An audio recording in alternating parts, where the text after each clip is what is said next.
So, shout out portion muna tayo. Shout out Kuya Wonder.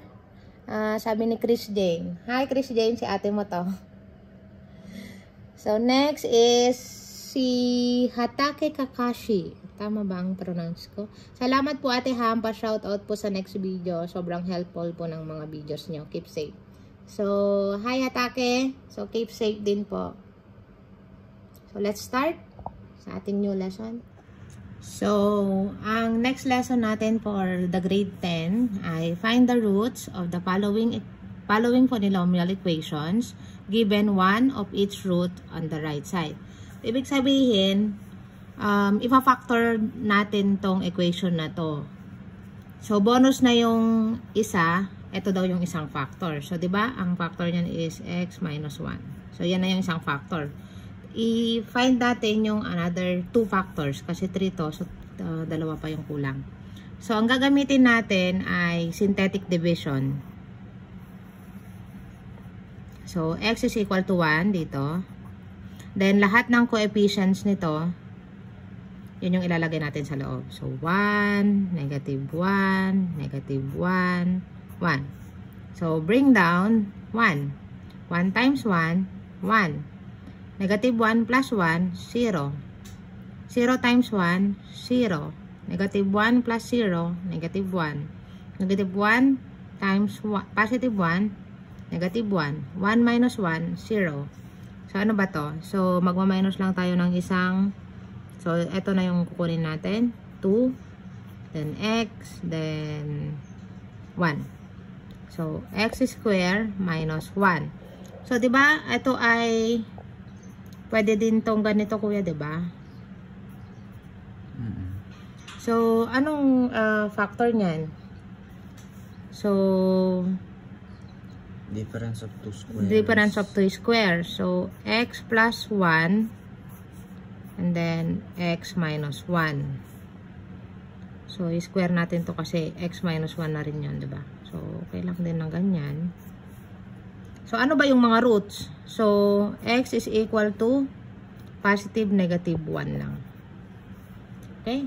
Or, x is equal to 1, x is equal to negative 1. 1 lang yung roots nito. So, ito try natin. So, 1 cube minus 1 square minus 1 plus 1 equals 0. So, 1 cube, 1. 1 square, 1. Pero may negative dito, so negative 1. Negative 1. Tapos bakit walang 1 dito? Plus 1. Plus 1. 1 minus 1, 0. Minus 1, negative 1. Plus 1 equals 0.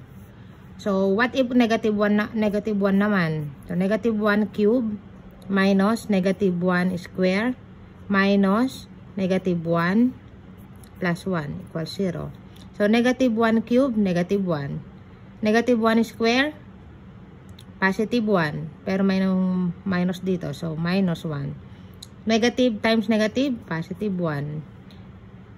Positive plus 1. So, 0. So, negative 1 minus 1, negative 2 plus 1, negative 1 plus 1 equals 0. So, yan po yung sagot natin. The roots are x is equal to 1 at saka x is equal to negative 1.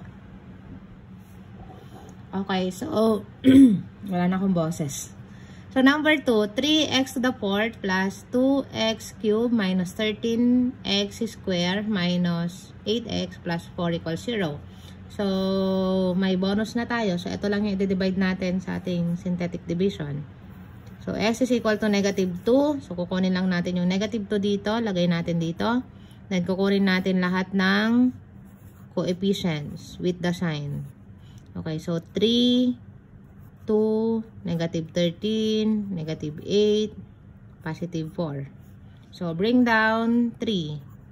3 times negative 2, negative 6. 2 plus negative 6, negative 4. Negative 4 times negative 2, positive 8. Negative 13 plus 8, negative 5. Negative 5 times negative 2, positive 10. Negative 8 plus 10, positive 2. Positive 2 times negative 2, negative 4. 4 minus 4, 0. So, ito na yung ilalagay natin coefficient. So, minus 1 lagi tayo doon. So, x cube, x squared, x, and then, ito na yung ano. So, 3x cube minus 4x square minus 5x plus 2. So, since naging ganito pa siya, so, eto, ano yung factor nitong positive 2? Divided by yung coefficient ng first term. So, ano ba yung possible roots? Possible roots, ang numerator mo, ang P over Q. So, ang possible roots ng 2 ay positive negative 1, tsaka positive negative 2. Tama? Over,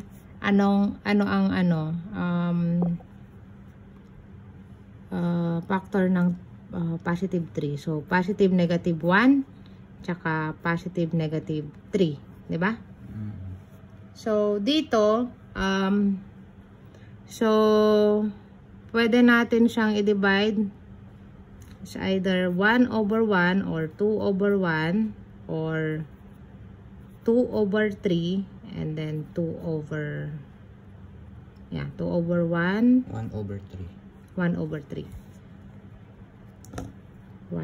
3 so try muna natin tong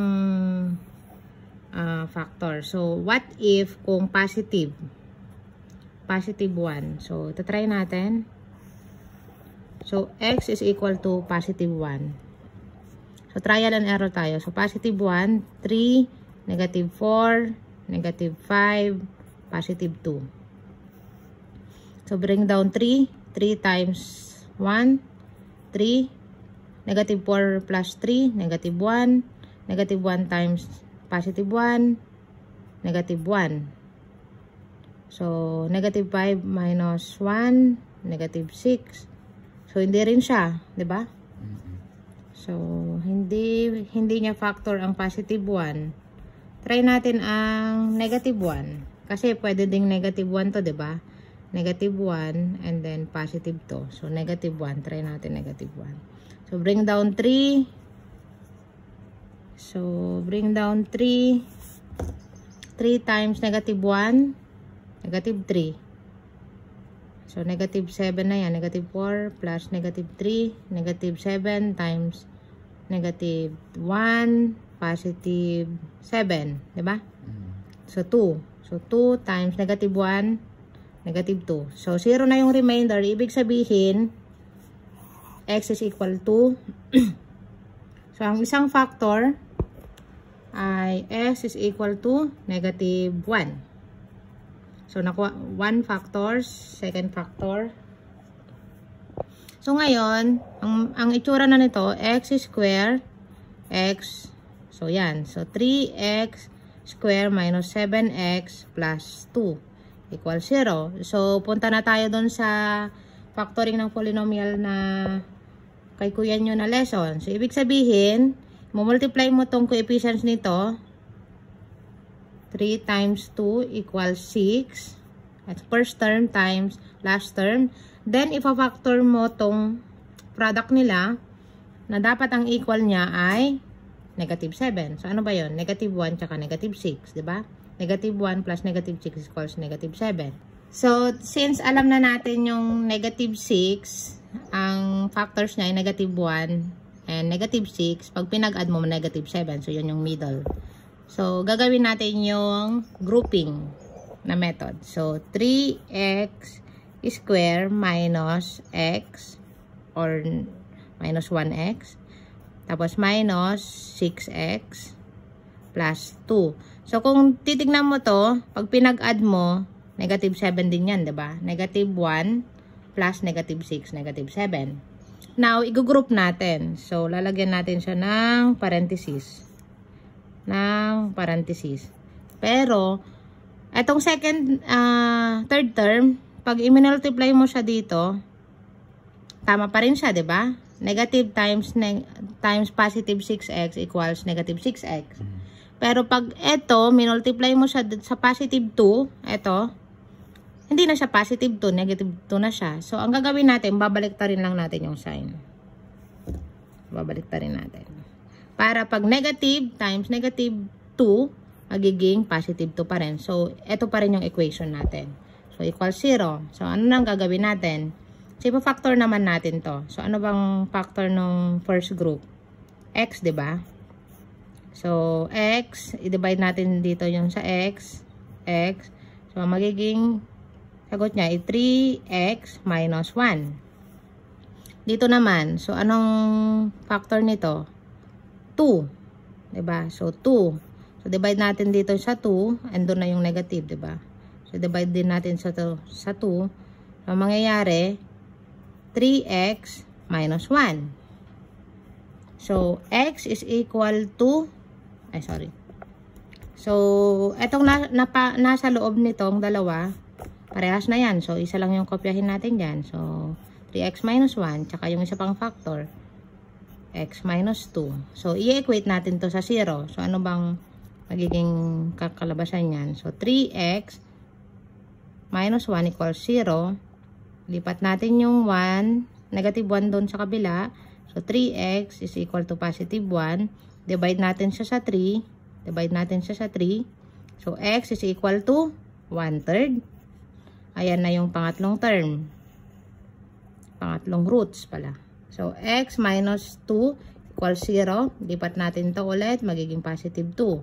So, x is equal to positive 2. So, ito na yung fourth na ano. So, ano ba yung mga roots? So, x is equal to 1/3. And then, x is equal to positive 2. So, ito yung mga sagot natin. First root, second, third, and fourth. Kasi, fourth to. Yan. Okay? So, next na tayo.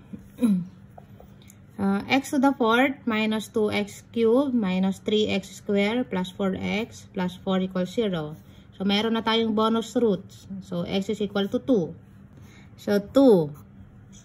Kunin natin yung 2 doon. Ilagay natin dito. So, kunin natin lahat ng coefficients ng mga to.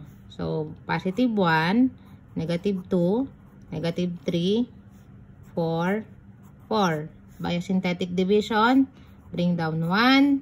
1 times 2, 2, negative 2 plus 2, 0. 0 times 2, 0. Negative 3 ang sagot. Negative 3 times 2, negative 6. Negative 4 minus 6, negative 2. Negative 2 times positive 2, negative 4. 4 minus 4, 0. So, lagay natin ng ano ba to? Variable. So, x squared, x. So, x cubed plus minus 3x na lang kasi 0x na yan. Minus 3x minus 2 equals 0. So, cube pa rin siya. So, anong gagawin natin? Papain natin yung roots nito. So, ano ba ang possible roots niyan? So, positive negative 1 tsaka positive negative 2. Since 1 naman yung coefficient nun, hindi na natin i-over. So, ito na lang yung ita-trial and error natin. So, okay. So, ang gagawin natin, tatry natin ang positive 1. So, gagawin natin. So, dapat dito, kompleto yung exponent. So, ito yung kunin natin na coefficients. So, halimbawa, ang x natin is equal to 1, diba? So, 1. So, 1, tapos 0 yung 2, tapos negative 3, negative 2. So, dapat kompleto to. So, x cube, x square, x, tsaka constant. So, bring down 1. 1 times 1, 1. 0 plus 1, 1. 1 times 1, 1. Negative 3 plus 1, negative 2. Negative 2 plus, times positive 1, negative 2. So, hindi siya. So, what if negative 1? So, bring down 1 pa rin tayo. So, bring down 1 pa rin tayo. Positive 1 times negative 1. Negative 1. 0 minus 1. Negative 1. 1 times, negative 1 times negative 1. Positive 1. Diba? Negative 3 plus 1. Negative 2. Negative 2 times negative 1. Positive 2. Okay. Sa wakas. So, x is equal to, yung second roots natin, x is equal to negative 1. Kasi ito yun. So, anong nangyari na? X square, x, tapos constant. So, x square minus x minus 2 equals 0. So, paano pag ganito? Yung factor ng negative 2, na ang equals niya ay negative 1. So, negative 2 tsaka 1. Diba? Pag pinag-add mo yan, negative 1. Tama? So, yan na yung sagot. So, x is equal to x minus 2 tsaka x plus 1. So, pag inequate natin to sa 0, x is equal to positive 2. Pag inequate naman natin to sa 0, x is equal to negative 1. So, ito yung mga roots natin. So, since parehas na sila dito, x plus 2 at saka x minus 1, x is equal to positive 2 tsaka x is equal to negative 1. So, ito na yung roots. So, dadalawa lang siya kahit 4 yung cubes dito. Ay, 4 yung exponent nito. Pero dadalawa lang yung possible number na pag isinubstitute mo yung value ng x dito, ang equals niya ay 0. So, hindi na natin kailangan ilagay ng third, fourth kasi same lang naman. So, number 4 na tayo bago ako walan ng bosses. X cube minus x square minus 2x equals 0. So, mayroon na tayong bonus na root. X is equal to 5. Ang gagawin natin,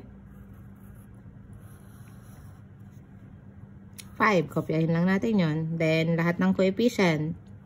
1, negative 1, negative 20. Negative 20. Yan. So, bring down 1. 1. So, 1 times 5, 5. Negative 1 plus 5, 4. 4 times 5, positive 20. Negative 20 plus positive 20, 0. So, anong mangyayari? X square, tapos x. So, x square plus 4x equals 0. So, ano yung magiging factor natin dito, kuya? So, x. Tapos, x plus 4. Tama? Equals 0. So, x is equal to 0. Tsaka, x plus 4. Or, x is equal to negative 4. So, tatlo yung roots natin. Ay, 4. Ay, tatlo, sorry. So, x is equal to 0. Tsaka, x is equal to negative 4. So, yan yung roots natin. So, number 5 na tayo. 2x to the 4th minus 7x cubed plus 6x squared equals 0. X equals 2. So, Joey, yung given na binigay mo sa akin, mali. Pero may nagbigay sa akin ng correct given. Paki-check na lang sa notebook mo. So, let's start. So, mayroon na tayong bonus. So, 2 daw, yung isang factor. So, 2. So, kunin natin lahat ng coefficient. So, 2, negative 7, 6. Tapos, try natin lagay yung dalawang 0 para ma-complete lang yung equation. So, bring down 2. 2 times 2, 4. Negative 7 plus 4, negative 3. Negative 3 times 2, negative 6. So, 0 na to. So, 0, 0. So, x cube, x square. Tama, kuya? So, 2x cube minus 3x square. So, ang gagawin natin dyan, yung last term, paano ba to? So, ang ano niyan is x square times 2x minus 3. Diba? Yan yung factor niya. Kasi pag minultiply mo to, ito yon. Tapos pag minultiply mo din to, ito yon. So, x square is equal to 0. So, x is equal to 0. Tama? So, yung isa, 2x minus 3 equals 0. So, 2x is equal to 3 over 2. Over 2. Then, x is equal to 3 over 2. So, ito yung second. Ito yung third. So, x is equal to 0. Then, x is equal to 3 over 2. Kasi wala namang x square na magiging 0. Diba? 1. Hindi rin. So, 0 siya. So, tatlo lang siya. Tatlo lang yung possible roots na pag sinubstitute mo yung value ng x dito, ang equals niya ay 0. So, yan po ang ating lesson sa finding the roots.